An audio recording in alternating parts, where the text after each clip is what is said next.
Now, tomorrow night, Emmerdale will have a special flashback episode that will show the extent of Tom's controlling behaviour. It follows months of abuse against his wife, Belle.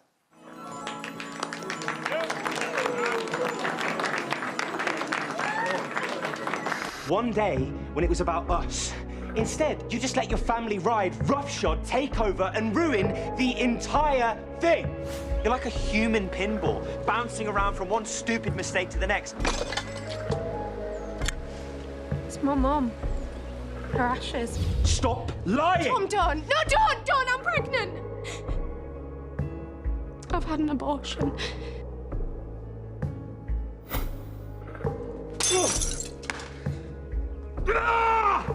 Look, what about our holiday in Wales we were talking about? I mean, that'll do us a world of good. James Chase, who plays Tom, joins us now. Thank you so much, James. This has just been an incredibly intense storyline and one that you have to navigate really sensitively because it sadly resonates with so many people. The headlines today are about violence against women and children. It happens, It's a national emergency, so you really feel that within a soap, and a soap can do that really well. It can touch people within their own living rooms. It gets a story out there. Yeah, I think a storyline like this lends itself to a soap really well because we can show the details and the little moments of, you know, a relationship that has coercive control in it. Because we have 6 episodes a week, so you can show the tiny details of, you know, for example, when he didn't like the way she was doing the washing, and it had to be done in a very specific way. And I think that shows just the tiny details that he will go to, you know, control her completely. And to see the situation from the different perspectives, I think, from home, I think that's really, really important. But when Tom and Belle got married back in sort of February, it was now, isn't it? You kind of thought it was, you know, seemed happy enough. And, you know, it was like a normal setup. Everything was okay. And suddenly you've found yourself having to almost switch between two characters.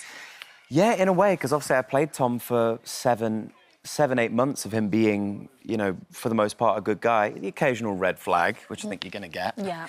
But, but I think it was interesting going from, you know, doing that episode, The Wedding, which was predominantly a really lovely day, I think, for Belle. There were hiccups throughout the day, but it was, well, apart from the fight, I suppose, with Nate and Caleb, but it was a lovely moment. But to contrast that with what happens at the end when Tom shows what he's really like, yeah, that certainly was a switch of character, for sure. Yeah, and I can imagine quite difficult sometimes to play too because of having to sort of switch between those two roles. But a lot of it has been very difficult to watch the coercive behaviour, the physical nature of the abuse. Yeah. And I know you've both been working with various charities just to get a sense of real experiences from real survivors, and it's been very important. Yeah, 100%. We've had Zooms and meetings and things like that, and I think a few members of the charities were previous sort of survivors themselves, and so to hear it firsthand from them, I think gave us just like a sort of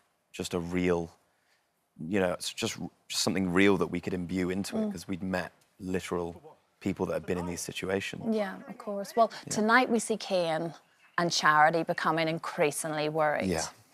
But tomorrow night is this very special flashback episode. And we'll talk about it in a sec, but we do have an exclusive clip. This is from tomorrow night's episode.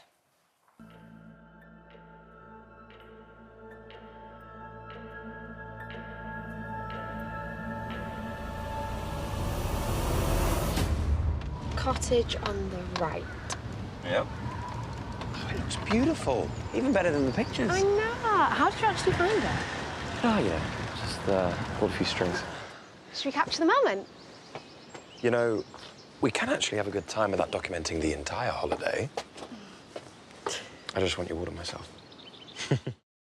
Oh dear, very ominous. It just doesn't bode well for Belle, No, does it doesn't, bless her. And of course, being a dingle, the dingles do stick together. They do, yeah. You'd think he would be a bit more careful considering the track record of what Kane can do to previous, you know, naughty, bad people. Yeah, so anything is possible. And I'm guessing you can't give us any steers at all about what happens with Tom. I can't. I think that would be bad. I think they would get annoyed at me if I spoilt it right now. Yes. So. No, I did assume, but I thought I'd ask just in case. How do you manage to separate yourself from Tom when you go home? I mean, a lot of emotions must hang around when you're playing such an intense role. I think luckily, you know, I've been acting since I was about 12 years old in like amateur dramatic shows and things like that, and I've played other complicated, you know, villainous characters. So I'm glad I'd done that because it helped me coming into this. But yeah, there are definitely days where it's, you know, you're doing a lot of difficult scenes, a lot of manipulation, a lot of gaslighting, and especially the physical stuff. But I think, you know, myself and Eden, who's obviously my brilliant co-star, we know we have to honour this story, you know, really carefully because of how important the issue is. So I think that's always our main goal, to keep your eye on the target of just getting the scenes right. And I think once you're done, it's just, if you can walk away and you're happy with what you've done. That's... And I know your friendship, obviously, with Eden is important too. But James, it's such an interesting story. Like we say, big story coming up tomorrow night. Emmerdale continues tonight, of course, at 7:30. Thank you so much, James. After